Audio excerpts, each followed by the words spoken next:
Today was Tuesday. In addition to the regularly scheduled landings, snorkeling, and hikes, we had quietly made plans for another alternative, scuba diving. Today would be the first of 3 days that we would have that on the agenda as well. The main group was going to Gardner Bay for a hike and snorkeling.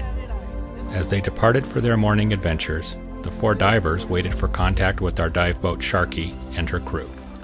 At 5:30 that morning, the Sharky crew had left San Cristobal Island to meet us here in Gardner Bay. Daniello, second officer on the Coral 1, coordinated the rendezvous. As planned, we sighted the Sharky at 7:30.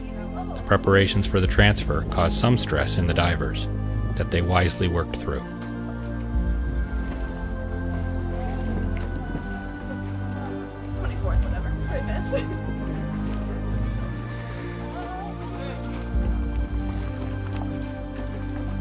In addition to the 4 divers, Shaggy joined the team to bolster the surface support, but also, more importantly, to capture some of the first surface footage ever taken of the diving team. Due to the extensive controls in the Galapagos, setting up diving was quite an effort. In addition to hiring a dive boat, we also needed a park ranger and government observer. To that, we needed a dive master, deckhand, and captain. Because we had 3 less experienced divers, I also added 2 more dive instructors to the team. Thus, before any of us got on the boat, there was a crew of 7. And after we'd completed the government review of our diving credentials, we were issued the necessary permits allowing us to dive. Our boat was the Sharky, a capable catamaran run by our new friend, instructor, and dive master, Jimbo. By 8 o'clock, we had made the transfer and headed the short distance to Gardner Island for our first 2 dives. Finally, it was time to jump in. Yeah, baby.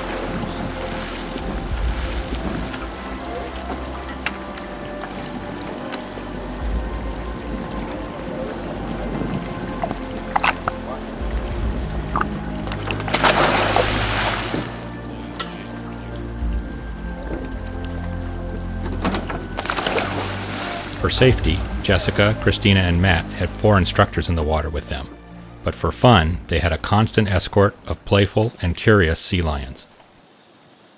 With all our checks done, it was time to drop down.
The adolescent form of the white-tailed gregory is an elegant iridescent blue with a brightly contrasting orange cap.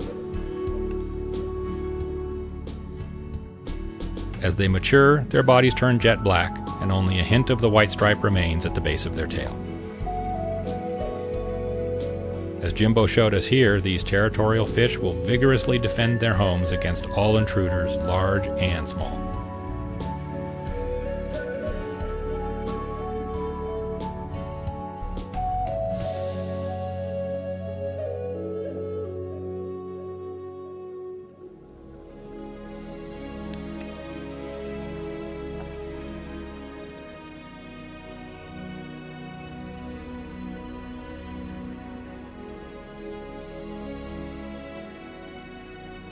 One of the animals I was eager to film was the rarely seen garden eel. My first experience with them was at Steinhardt Aquarium in 1972. I was 12. At the time, this was the only exhibit in the world of these elusive sand-dwelling creatures. They're the diameter of a pencil and about as long, spending most of their time in or very near the tight burrows they make in the sandy bottom. As we approached this expanse of white coral sand, there in the distance you can barely see the slender black spaghetti-like bodies of a colony of garden eels. But as I tried to set up the shot, my prima donna sea lion escorts insisted on taking center stage.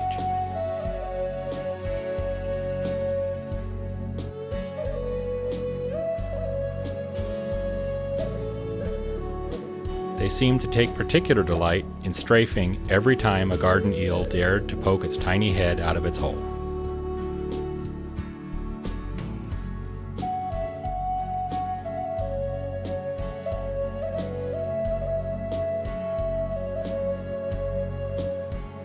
So the eels remained elusive for yet another day.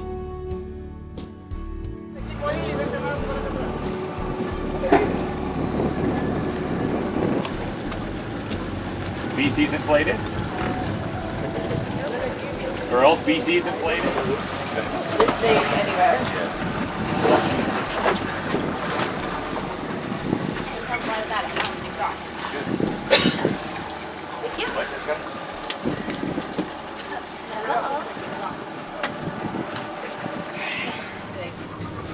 No, you want. In the second dive, we're going to try to jump on the boat. Once you are in the water, go straight down. Because there is, it's like a rough, it's moving. Right.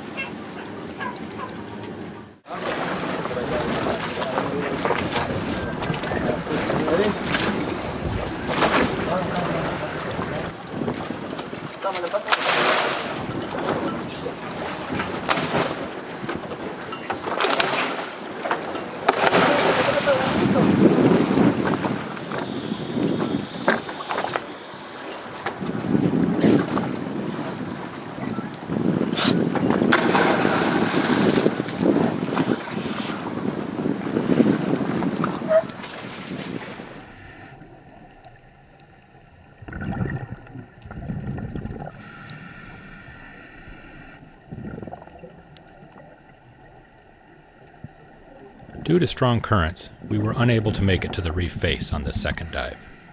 This area is famous for hammerhead sharks. However, they do not like the cooler water, and this worked against us.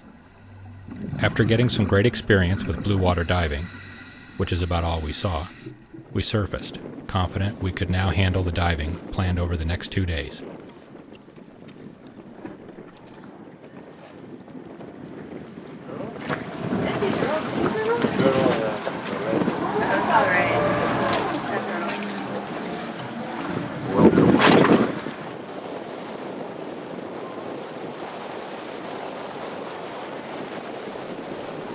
With our first 2 dives a success, we headed back to the Coral One to regroup with the rest of our team and share our stories from each of our morning's efforts. Thank you guys.